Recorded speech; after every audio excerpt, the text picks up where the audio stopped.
यार, तो if you are watching this video it is highly probable कि आप लोगों का एग्जाम या तो हफ्ते में या महीने में या एक दो दिन में, and it is relevant for all the time lines, भले कल है, भले एक हफ्ते में है, भले एक महीने में। तो the thing is you have to watch it till the end to grasp a good concept of what I am trying to say. तो यार देखो, सबसे पहले हम लोग इस पूरे चीज़ को समझने के लिए ना, हम इसको पढ़ेंगे MeOPE के तरीके से। ठीक है, मैं इसको बोलता हूँ मियोपो ई के मेथड से। ठीक है, तो ये मियोपो क्या है? एम से आपका माइंड है, ई से आपकी इन्वायरमेंट है, ओ से आपके ऑब्जेक्टिव्स, पी से आपकी प्रायोरिटाइजेशन, ओ से आपकी ऑर्गेनाइजिंग। ये मियोपो जो है, ये हर चीज है जो कि आपको एग्जाम से पहले करनी है, और ये ई जो है, ये फाइनली आपका एग्जाम डे की बात होती है। तो मियोपो ई के मेथड से हम लोग सबसे पहले आ जाते हैं माइंड पे। ठीक है, यार देखो, माइंड ना आपका बहुत बड़ा रोल प्ले करता है, और माइंड को आपको सही से यूज करना आना चाहिए। देखो, दिमाग सबके पास है, ठीक है, लेकिन दिमाग का सही यूज करना कुछ कुछ लोगों को याद है। तो बेसिकली हमने अपने दिमाग को इस तरीके से वायर करना है, इस तरीके से उसकी रिवायरिंग करनी है कि ये हमें ओवरऑल हर चीज में हेल्प करे। ये सिर्फ एग्जाम में नहीं है, ओवरऑल हर चीज में आपको हेल्प करेगी। ठीक है, तो यार सबसे पहले हम लोग एक फ्रेज बहुत बोलते हैं कि ये एक चीज हमारे लिए बहुत डिफिकल्ट है, it is too difficult for us. ठीक है, ये बहुत गलत चीज है। क्यों यार? देखो, आप जो चीज अपने दिमाग में सोचते हो, या जो चीज आप अपने आप को बोल रहे हो, ये आपका जो पैटर्न है ना, नेगेटिव चीजें बोलने का, ये असल में आपकी रियल लाइफ में इम्प्लीमेंट हो जाता है, और फिर जो आप सोच रहे होते हो वैसे ही चीजें होती हैं। तो अगर तो आपके दिमाग में ये है, आप बार बार ये बोलो कि ये चीज़ बहुत मुश्किल है, या it is too difficult for me, या मुझसे नहीं हो रहा, तो आपने क्या बोलना है? आज के बाद से ये नहीं बोलना कि it is too difficult for me. हमने बोलना है कि ये एक फेज है, और ये फेज गुजर जाएगा। देखो, ये पहली दफा नहीं है कि आप कोई डिफिकल्टी फेस कर रहे हो। बचपन में क्लास 1 का पेपर देते थे तो भी मसला होता था, क्लास 2 का पेपर देते थे तो भी मसला होता था, और अगर आपने इससे पहले एग्जाम दिए हैं तो हर एग्जाम में मसला होता हुआ है ना। लेकिन वो गुजर गया, अब इट डजेंट मैटर कि उस टाइम वो कैसा था। तो it is just a face, ठीक है, और ये भी गुजर जाएगा, and you can deal with it. ठीक है, अगर पहले आपने सब डिफिकल्टीज को डील किया हुआ है, तो इस डिफिकल्टी को डील करने में भी कोई मसला नहीं होगा। अच्छा, फिर सेकंड चीज, बहुत लोगों को शौक होता है कि वो बोलते हैं कि ये चीज मुझसे नहीं हो पाएगी, I can do it, it is not possible for me. और ये बहुत गलत चीज है। ठीक है, अगर आप अपने आप को ये बोलो कि ये आपसे नहीं हो पाएगा, तो असल में भी नहीं हो पाएगा। तो आपने इस चीज को रिवायर करके ये बोलना है कि मुझसे होगा। ठीक है, कुछ भी हो जाए, मुझसे होगा। तो ये चीज आज के बाद से अपनी रिप्लेस कर लो। जहां पे आपको ये दिमाग में आने लगे कि आप ये बोल रहे हो अपने आप से कि आई कैन डू इट, या ये मुझसे नहीं हो पाएगा, आपने बोलना है कि मैं करूंगा। कुछ भी हो जाए, दुनिया इधर से उधर चली जाए, मैंने ये चीज करनी ही करनी है। फिर थर्ड चीज, कुछ लोग एग्जाम को ना बर्डन समझते हैं। ठीक है, कुछ लोग एग्जाम को बर्डन समझते हैं कि यार कहाँ ये एग्जाम आ गए, किसने ये इन्वेंट किया, क्यों एग्जाम लिए जाते हैं। तो देखो, अगर तो ये मेंटेलिटी के साथ एग्जाम को अप्रोच करोगे ना, तो ट्रस्ट मी, एग्जाम आपको बहुत डिफिकल्ट लगेगा, एग्जाम के लिए पढ़ना आपको बहुत डिफिकल्ट लगेगा। तो ऐसा ना करो अपने साथ। ठीक है, आपको इंस्टेड के आप इसको एज अ बर्डन लो, आप इसको एज अ चैलेंज लो। ठीक है, मैं चलो यार अपनी एग्जाम्पल देता हूँ। मैंने अभी रिसेंटली अपने एसीसी के पेपर दिए, तो one of the paper was very difficult. ठीक है, और उसका टोटल कोर्स जो है वो आई थिंक अराउंड 120 आवर्स का था, और 120 आवर्स का कोर्स मुझे सिर्फ और सिर्फ 8 डेज में कंप्लीट करना था।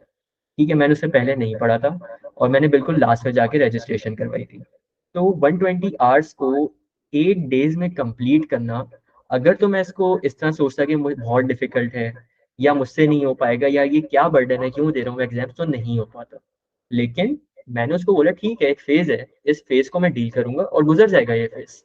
मैं बोला मैंने करना है ये। ठीक है, ये चैलेंज लिया मैंने कि मैंने ये चीज करनी है, भले कुछ भी हो जाए। और ट्रस्ट मी, वो जो 120 आवर का एग्जाम था, उसको मैंने 8 डेज से कम में पूरा कवर किया है, and I think I got around 84 या 85 मार्क्स, मुझे अभी याद नहीं है। तो ये चीज होती है, आपका माइंड बहुत बड़ा रोल प्ले करता है आपकी लाइफ में। ठीक है, तो जिस चीज को आप ऐसा बर्डन ले रहे हो, आप उसको एज अ चैलेंज लो कि मैंने ये करना है। अगर नहीं किया तो कुछ भी नहीं है, डू और डाई वाली सिचुएशन है, मैंने करना ही करना है। ठीक है, फिर फोर्थ चीज आती है, आप ये रोते हो कि मेरे पास टाइम नहीं है। ठीक है, अब लेट से 1 महीना रहता है एग्जाम में, और आप ये रो रहे हो कि यार 1 साल में मैंने नहीं किया तो मैं 1 महीने में क्या ही कर लूंगा। लेकिन ये चीज़ गलत है। आपका एक एक दिन बड़ा काउंट होता है, आपका एक एक सेकंड बड़ा मैटर करता है। तो इंस्टेड कि आप ये बोलो कि मेरे पास टाइम नहीं है, 1 महीना बहुत कम है, 1 हफ्ता मेरे लिए बहुत कम है, 1 दिन मेरे लिए बहुत कम है, तो ये चीज़ गलत है। इस चीज को आपने चेंज करना है। ये बोलो कि मेरा जितना टाइम रह गया है, मैंने इस टाइम में मैक्सिमम पोटेंशियल के साथ तैयारी करनी है। ठीक है। इफ यू आर थिंकिंग कि I don't have much time left, तो यू विल से कि I will make the best out of the remaining time. ठीक है। तो इंस्टेड के आप देखो, ये बोलते हैं ना कि एक बड़ी मशहूर कहावत है कि कुछ ना होने से होना बेहतर है। अगर तो आप रोते रहोगे कि मेरे पास टाइम नहीं है, तो फिर सच में टाइम नहीं है, टाइम खत्म हो जाएगा, टाइम गुजर जाएगा। लेकिन अगर आप ये माइंडसेट के साथ इसको अप्रोच करो कि ठीक है टाइम नहीं है, लेकिन जितना टाइम है उसमें मैंने अपना मैक्सिमम पोटेंशियल देना है, तो ट्रस्ट मी, जो आपके पास 1 महीना है ना, या 1 हफ्ता है, या 1 दिन है, ये भी आपके लिए बहुत होता है। उसके बाद कुछ लोगों की, बल्कि मेजॉरिटी लोगों की आदत होती है इमोशनली सोचने की। ठीक है।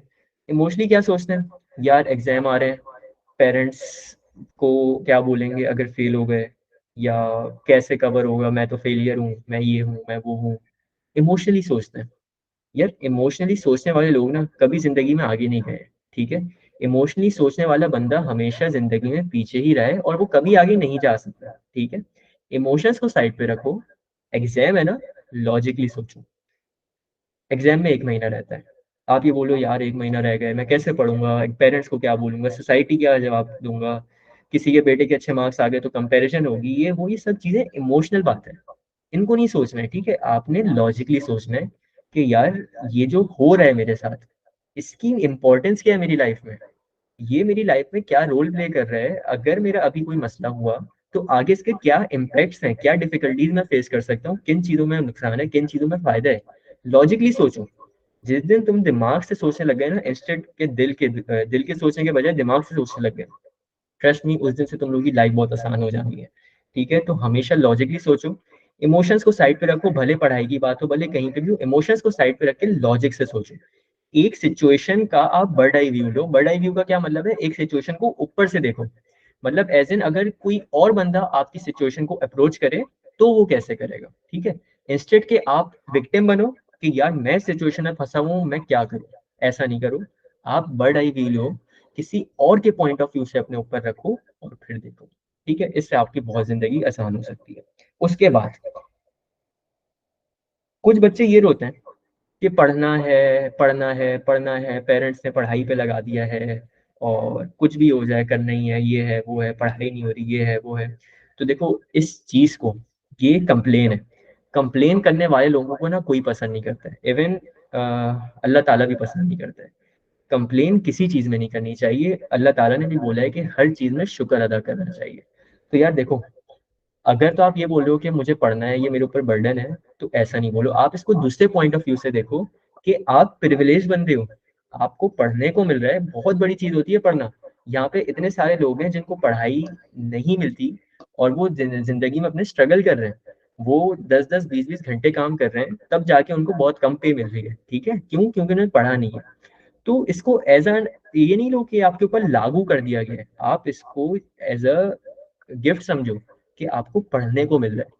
तो ये कुछ चीजें हैं, अगर इनको अपने तुम लाइफ में इम्प्लीमेंट करोगे ना, तो ये ओवरऑल तुम्हारी लाइफ को बहुत पॉजिटिवली इम्पैक्ट करने जा रही है, और तुम्हें एग्जाम में काफी ज्यादा हेल्प करने जा रही है। ठीक है। तो सबसे पहली चीज, हमने अपने माइंड को रिवायर करना है। और इस चीज को समझने के लिए मैंने यहाँ पे एक कोड रखा है, और ये कोड किसी एक वाइस बंदे ने कहा है, मुझे नाम नहीं याद उसका, लेकिन the code is, your life is a product of your thoughts, what you think about all day becomes the basis of your life. जो आपकी लाइफ है ना, वो असल में वो है जो कि आपकी थिंकिंग है। आप अगर नेगेटिवली सोचो, आपकी लाइफ नेगेटिव हो जाएगी, अगर आप पॉजिटिवली सोचो, आपकी लाइफ पॉजिटिव होगी। जो आप पूरा दिन सोचते हो, वही आपकी लाइफ बनने जा रही है। तो अगर आप पूरा दिन ये सोच रहे हो कि ये बहुत मुश्किल है, ये मुझसे नहीं हो पाएगा, ये मेरे लिए एक बर्डन है, मेरे पास टाइम नहीं है, या मुझसे एक लागू कर दी गई है मेरे ऊपर पढ़ाई, तो नहीं हो पाएगा, सच में नहीं हो पाएगा, फिर भले तुम्हें पूरा साल दे दो। लेकिन अगर आप इस तरीके से सोच रहे हो कि ठीक है मुश्किल है, कोई मसला नहीं है, एक फेज है, गुजर जाएगा, ये नहीं कर सकता कोई, लेकिन मैं करूंगा, मैं डिफरेंट हूँ, मैं करूंगा। ठीक है। मैं इसको एज अ चैलेंज लूंगा, मैं करूंगा, जो मेरे पास रिमेनिंग टाइम रहता है मैं उस टाइम में करके दिखाऊंगा। मैंने स्टैंड आउट करना है। 8 बिलियन लोग हैं दुनिया में, 8 बिलियन में से मैंने one of the different person बन के दिखाना है। मैंने लॉजिकली सोचना है, मैंने इमोशंस को साइड पे रखना है। मैंने मुझे पढ़ने को मिल रहा है, बहुत कोई आसान चीज नहीं है पढ़ना, मुझे एक प्रिविलेज मिली हुई है पढ़ने की। ठीक है, तो इस पॉइंट ऑफ व्यू से आपने अपने एग्जाम्स को अप्रोच करना है। तो ये तो थी यार कि आपने अपने माइंड को रिवायर कैसे करना है। आगे आ जाओ। अपनी एनवायरनमेंट को जानना बहुत जरूरी है। यार इसका क्या मतलब है? यार सबसे पहले अपनी एनवायरनमेंट को जानने के लिए ना, अपने आप को जानना बहुत जरूरी है कि हम क्या हैं। ठीक है, डिफरेंट बच्चों के डिफरेंट लर्निंग स्टाइल्स होते हैं। और लेट्स से यहाँ पे मैंने दो लर्निंग स्टाइल लिखे हुए हैं। एक वो बच्चे होते हैं जो सुन के या देख के सीखते हैं, the kids who learn through listening और वॉचिंग। और एक बच्चे ऐसे होते हैं जो लिख के सीखते हैं, the kids who learn through writing. ये सिर्फ एग्जाम्पल है, इसके अलावा और भी बहुत सारे पॉसिबल चीजें हैं जिनके थ्रू बच्चे सीखते हैं। ठीक है, तो लेट्स से आपको सीखने के लिए सुनना जरूरी है या देखना जरूरी है, आपका ये स्टाइल है पढ़ने का। तो the most recommended method for you would be कि आप वीडियोस देखो यूट्यूब पे। आप कोई भी सब्जेक्ट कर रहे हो, उस सब्जेक्ट की हजारों लाखों वीडियोस मिलेंगी यूट्यूब पे, आप वहां से देखो। आपका अगर टीचर आपको इस तरह की रिकॉर्डेड लेक्चर्स प्रोवाइड कर सकते हैं, आप उससे बोलो आप मुझे रिकॉर्डेड लेक्चर दो, आप सुनो, आप देखो, अपने दिमाग में बिठाओ। लेकिन अगर आपका स्टाइल राइटिंग का है, आप लिख के सीखते हो, तो आप नोट्स बनाओ, आप अपनी कॉपियां भरो, 10-20 कॉपियां भरो। मेरे साथ क्या था, मैंने क्लास 8 तक अपना लर्निंग स्टाइल आइडेंटिफाई नहीं किया था। ठीक है, मुझे नहीं पता था कि मुझे किस तरीके से पढ़ना है। मैं हमेशा जो टीचर पढ़ाती थी उसको मैं लिख रहा होता था, और मुझे समझ नहीं आती थी कि क्या लिख रहा हूँ, मैं बस नोट्स कॉपी डाउन कर रहा होता था बोर्ड से। और मेरे एग्जाम में बहुत गंदे मार्क्स आते थे, ऑनेस्टली बहुत गंदे मार्क्स आते थे। और एक दफा तो मैं मैथ्स में फेल भी हूँ, 100 में से आई थिंक 8 मार्क्स आए थे मेरे। लेकिन फिर जाके मुझे एक कॉन्सेप्ट पता चला कि अपना लर्निंग स्टाइल क्या होता है। वहां से मैंने ये चीज आइडेंटिफाई की कि मेरा लर्निंग स्टाइल उस वक्त राइटिंग नहीं था, लर्निंग स्टाइल मेरा लिसनिंग था। मुझे अटेंशन से सुनना था, मुझे देखना था कि हो क्या रहा है। जब वो चीज मैंने की है, तो in grade 9 I got I think 98 marks out of 100 marks. तो अपना लर्निंग स्टाइल आइडेंटिफाई करना बहुत जरूरी है। और अच्छा, इसका ये मतलब नहीं है अगर किसी का लर्निंग स्टाइल लिसनिंग है तो उसका राइटिंग नहीं हो सकता। कुछ लोगों में सब चीज होती है। जैसे अगर मैं अब की बात करूं, तो मेरा लर्निंग स्टाइल राइटिंग भी है, लिसनिंग भी है, वॉचिंग भी है। मैं तीनों लर्निंग स्टाइल के थ्रू चीजें कवर कर सकता हूँ। तो इसका जरूरी नहीं है, लेकिन आपने ये आइडेंटिफाई पहले करना जरूरी है कि आप किस तरीके से सबसे अच्छा चीज सीख रहे हो। ठीक है। अच्छा, जब एक दफा अपने आप को देख लिया ना कि हम क्या हैं, फिर आपने अपने एनवायरनमेंट का ख्याल रखना है। एनवायरनमेंट का क्या ख्याल रखना है? यार देखो, ये बहुत इंपॉर्टेंट चीज है। और अभी जो मैं बातें करूंगा, तुम लोगों को तो ये लगेगा कि तुम लोग के अम्मा पापा भी यही बात बोलते हैं और मैं भी यही बात बोल रहा हूँ, लेकिन ट्रस्ट मी, ये बातें बहुत बहुत इंपॉर्टेंट है। ठीक है। यार आपने अपने एनवायरनमेंट में डिस्ट्रैक्शंस को और जो मटेरियल आपको पढ़ने के लिए जरूरी है, इन दो चीजों को आइडेंटिफाई करना है। कैसे करना है? यार देखो, डिस्ट्रैक्शंस की कुछ एग्जांपल मैंने यहाँ लिखी हुई है। सबसे बड़ी आज की जो डिस्ट्रैक्शन है वो मोबाइल फोन है। मोबाइल फोन पे एक मैसेज आएगा, आप पढ़ाई को साइड पे रखोगे, आप टेक्सटिंग पे लग जाओगे। इवन तो ये टेक्सटिंग आपको कुछ नहीं देने वाली, कुछ महीने बाद आपकी टेक्सटिंग खत्म हो जाएगी। ठीक है। Mobile phone is one of the biggest distractions in today's world. तो इसका हल क्या है? देखो, मैं छोटे छोटे हल देता हुआ जाऊंगा।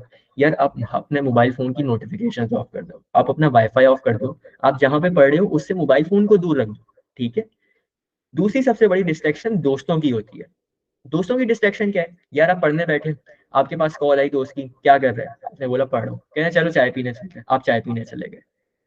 ये जो दोस्त आपको अभी डिस्ट्रैक्ट कर रहे हैं ना, अगर कल को आपकी लाइफ उस तरीके से टर्न आउट नहीं हुई जिस तरह के आप चाहते थे, तो ये वही दोस्त होंगे जो उस वक्त आपको पहचानेंगे नहीं। ठीक है। कुछ टाइम के लिए दोस्तों को साइड पे रखो। इसका ये मतलब नहीं है कि आप मीन हो जाओ, इसका ये मतलब नहीं है कि आप दोस्तों से ये हो जाओ कि कटाई हो। लेकिन दोस्त, आप अपनी प्रायोरिटीज देखो। अभी आपकी प्रायोरिटी पढ़ाई होनी चाहिए, दोस्त कहीं नहीं जा रहे, दोस्त वहीं पे ही होंगे अगर वो आपके रियल वंस होंगे। लेकिन अगर अभी एग्जाम के टाइम पे अपने दोस्तों को ऊपर रख रहे हो, पढ़ाई को नीचे रख रहे हो, तो ये बहुत बड़ा नुकसान कर रहे हो अपने साथ। दोस्तों को आपको एक अलग प्रायोरिटी देनी चाहिए, पढ़ाई को एक अलग प्रायोरिटी देनी चाहिए। पढ़ाई के वक्त पे पढ़ाई होनी चाहिए, दोस्तों के वक्त पे दोस्तों के टाइम होना चाहिए। लेकिन ऐसा नहीं है कि आपके पास एक रैंडम कॉल आई दोस्त की कि खाना खाने जाना है, घूमने जाना है, और आप चले गए। ये बहुत गलत करोगे अपने साथ। थर्ड चीज, फैमिली की डिस्ट्रैक्शंस होती हैं, आपके बहुत बहन भाई हैं, शोर कर रहे हैं, आप जॉइंट फैमिली में रह रहे हो, पूरा दिन शोर होता है, ये होता है वो होता है, या आपकी फैमिली ऐसी है जो कि हर वक्त बाहर गैदरिंग में होती है, दावतें चल रही होती हैं, ये बहुत बड़ी डिस्ट्रैक्शन है। आपने यहाँ पे अपनी बाउंड्री सेट करनी है, आपने अपना रूम अलग से रखना है, या आपको किसी ऐसी जगह पे जाना है जहाँ पे ये चीज़ें आपसे ना हो। आपको अपने पेरेंट्स को समझाना है कि ये अभी टाइम मेरे लिए एग्जाम्स के लिए बहुत ज़रूरी है, आपको पढ़ना ज़रूरी है। ये जो सब फैमिली की चीज़ें हैं, दावतें हैं, आउटिंग्स हैं, बहन भाइयों के शोर हैं, ये सब चीज़ें, इन सब से दूर रहना है, तभी जाके आपका कुछ बनेगा। फिर फोर्थ चीज़ होती है फिजिकल नॉइस। आप अगर फॉर एग्जाम्पल किसी ऐसे एरिया में रह रहे हो जहाँ पे 24 घंटे ट्रैफिक का आना जाना है, तो उस फिजिकल नॉइस को कम करने के लिए कुछ ना कुछ आपको करना पड़ेगा। ये फिजिकल नॉइस में आपके घर में बहुत शोर है, बिल्डिंग में काम चल रहा है, या इस तरह का कोई भी फिजिकल नॉइस जो कि आपकी लर्निंग एबिलिटी को डिस्टर्ब करे, उससे बचना है। ट्रैफिक का शोर है, कोशिश करो कि कोई ऐसे टाइम पे पढ़ो जिसपे ट्रैफिक कम होता है, ऐसा तो नहीं है ना कि हर वक्त ही ट्रैफिक होगा, ठीक है। या अगर आपके घर में शोर है, तो अब उसका तो देखो कुछ नहीं कर सकते, लेकिन आप डिफरेंट डिफरेंट सॉल्यूशंस देख सकते हो। ऐसा नहीं है कि किसी चीज़ की दुनिया में सॉल्यूशन नहीं है, हर प्रॉब्लम आने से पहले उसकी सॉल्यूशन दुनिया में पहले आती है। उसके बाद अनऑर्गेनाइज रूम। यार बच्चे मैंने ऐसे देखे हैं जिनके रूम किसी कचरे खाने से कम नहीं होते। अगर तो आपका रूम अनऑर्गेनाइज है ना, तो ये साइन है कि आप इटसेल्फ बहुत अनऑर्गेनाइज बंदे हो, आप में डिसिप्लिन नहीं है। तो सबसे पहले तो यार अपना रूम सही करो। वो कहते हैं ना, अगर आपको कुछ करना है दुनिया में, तो सबसे पहले अपना बेड सीधा करना सीखो। तो ये ऐसी मतलब नहीं है, ये एक्चुअल में बात होती है यार। असल में बेड सीधा करने का क्या मतलब है कि आप डिसिप्लिन दो, आप हर चीज को एक डिसिप्लिन के साथ कर रहे हो, आपका रूम ऑर्गेनाइज है। तो पढ़ाई करने से पहले सबसे पहले तो अपना रूम ऑर्गेनाइज करो। ऐसा नहीं कि आप रूम ऑर्गेनाइज करने में घंटों लगा दो, सिर्फ इतना ऑर्गेनाइज करो कि वो एक एजुकेटेड बंदे का रूम लगे, साफ सुथरा रूम लगे। और जब एक दफा रूम ऑर्गेनाइज हो जाए, फिर जब तक पेपर खत्म नहीं हो रहे, आपने वापस रूम को ऑर्गेनाइज करने पे नहीं जाना है। अच्छा, फिर आते हैं आपके नए नए आइडियाज। ये बहुत बड़ी प्रॉब्लम है। बच्चे पढ़ते हैं तो उनके दिमाग में नए नए आइडियाज आते हैं कि यार एग्जाम ओवर होंगे, हम ये करेंगे, हम ये चीज़ करेंगे, हम गेम खेलेंगे, हम बाहर जाएंगे, हमने ये नई चीज़ करनी है। ये जो नए आइडियाज आते हैं ना, इनको साइड पे रखो। ये हर बच्चे के साथ होगा, जब वो पढ़ने बैठेगा ना, उसको ऐसे ऐसे आइडियाज आएंगे कि वो भाई दुनिया फतह करने चले जाएगा। लेकिन ये आइडियाज ना सिर्फ टाइमली होते हैं, इनको अभी इंपॉर्टेंस ना दो, पेपर के बाद भले देना, लेकिन जैसे ही आइडियाज आए आप इनको नोट डाउन कर लो कॉपी में, और बोलो ठीक है मैं अभी नोट डाउन कर रहा हूँ, लेकिन मैं इन आइडियाज को पेपर के बाद देखूंगा। उसके बाद आप जहाँ पे पढ़ रहे हो, उस जगह का साफ होना बहुत जरूरी है। ऐसा नहीं है कि आप किसी गंदी सी जगह पे बैठ के पढ़ रहे हो, ठीक है, या कोई ऐसी जगह है जहाँ पे आप पढ़ने में डिस्टर्ब हो रहे हो, तो ऐसी जगहों पे ना पढ़ो। उसके बाद मोस्ट इम्पॉर्टेंट थिंग, जो कि सबसे बड़ा मसला है, वो है फॉल्स सूथिंग का। फजूल के झूठे दिलासे देना अपने आप को। 2:30 हो रहे हैं, बच्चा कह रहा है मैं 3 बजे से पढ़ना शुरू करूंगा। 3:10 हुए, बच्चे ने बोला मैं 3:30 से पढ़ना शुरू करूंगा। 3:31 हुए, बच्चे ने बोला मैं 4 बजे से पढ़ना शुरू करूंगा। करते करते करते रात हो गई, बच्चा बोल रहा है मैं थक गया, अब कल पढ़ूंगा। कल कभी नहीं आती, ठीक है। ये जो अपने आपको झूठे दिलासे देना है ना, ये आपको मरवा के रख देगा। झूठे दिलासे नहीं दो, आप अपने आप को डिसिप्लिन करो, एक टाइम सेट करो। भले 3:32 ही क्यों ना हो रहे हो, आपने 3:32 पे पढ़ाई शुरू करनी है। 3:32 का ये मतलब नहीं है कि आप डायरेक्ट फिर 4 बजे पढ़ाई शुरू करोगे। या और क्या होता है, खड़ा होता है, वो हल्का सा बोर होता है, वो कहता है कि चलो ठीक है मैं 15 मिनट का ब्रेक ले लेता हूँ। वो 15 मिनट का ब्रेक जो है ना, वो 2 घंटे में तब्दील हो जाएगा, लेकिन आप वापस 15 मिनट के बाद नहीं आने वाले, अनटिल एंड अनलेस आप बहुत डिसिप्लिन बंदे हो, जो कि मैंने हार्डली किसी बच्चे में देखा है कि वो डिसिप्लिन होता है। तो इस चीज का ख्याल रखना है, ठीक है। ये वो सब डिस्ट्रैक्शंस हैं, कुछ एग्जांपल्स हैं जिनसे आप लोगों ने बचना है। अच्छा, पढ़ाई करते वक्त क्या चीजें आपके पास होनी चाहिए? तो यार सबसे पहले तो आपके पास नोट्स होने चाहिए। नोट्स उस चैप्टर के जो कि आप पढ़ रहे हो। अगर तो आप मैथ्स पढ़ रहे हो, तो आपके पास फॉर्मूला शीट होना जरूरी है। फॉर्मूला शीट ऐसा नहीं है कि आप नेट से जाके उठाओ, आप अपनी बनाओ। शुरू से जो आप मैथ्स पढ़ते हुए जा रहे हो, अगर कोई ऐसा मैथमेटिकल सब्जेक्ट है जिसमें कैलकुलेशंस है, जिसमें फॉर्मूलाज है, आप उसकी फॉर्मूला शीट बनाओ अपने पास। पढ़ते वक्त उसको अपने पास रखो, नोट्स को अपने पास रखो। पेपर की प्रैक्टिस करने के लिए पास पेपर्स अपने पास रखो, उन पास पेपर की मार्किंग स्कीम अपने साथ रखो।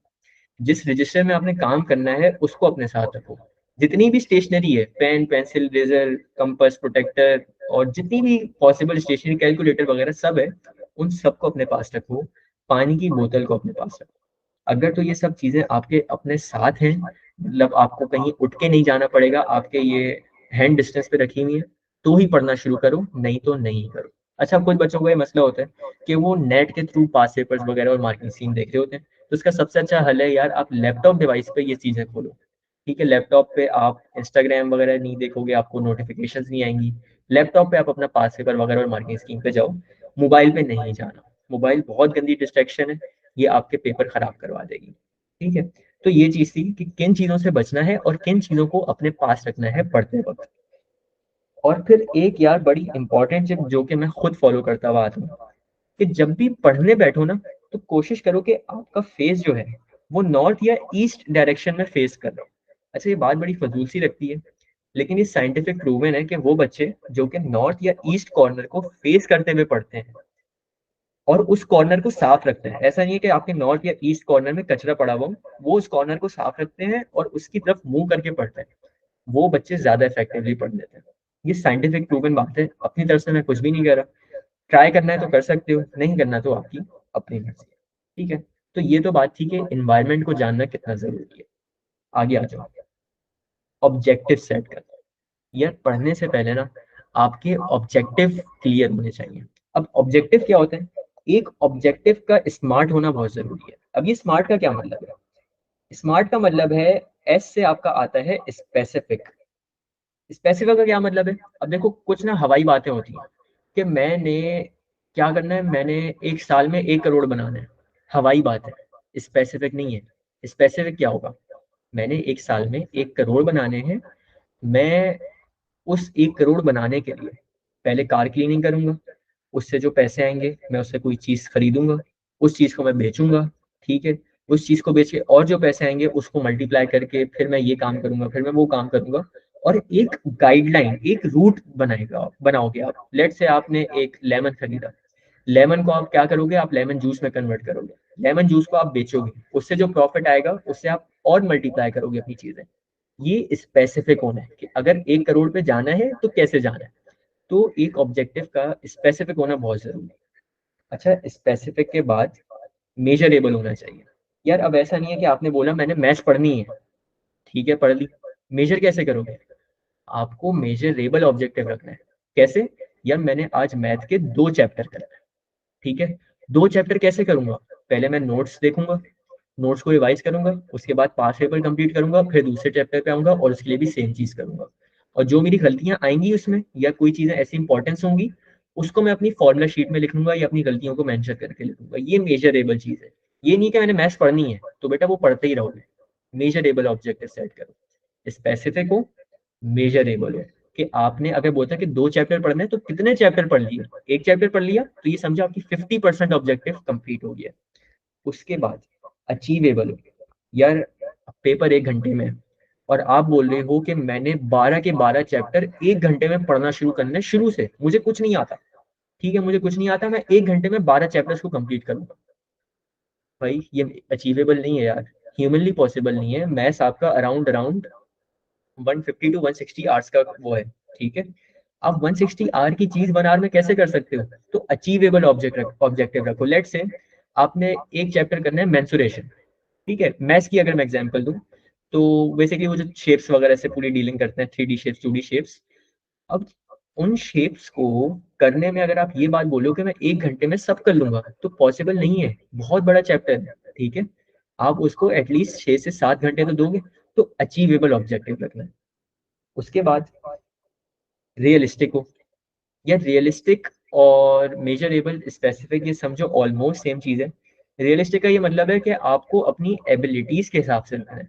ऐसा नहीं है कि आप बोलोगे एक दिन में मैंने साइंस भी पढ़नी है, मैंने हिस्ट्री भी पढ़नी है, मैंने इंग्लिश भी पढ़नी है, मैंने हर चीज पढ़नी है एक ही दिन में करनी है, और मैं 12 या 15 घंटे बैठ के पढ़ूंगा।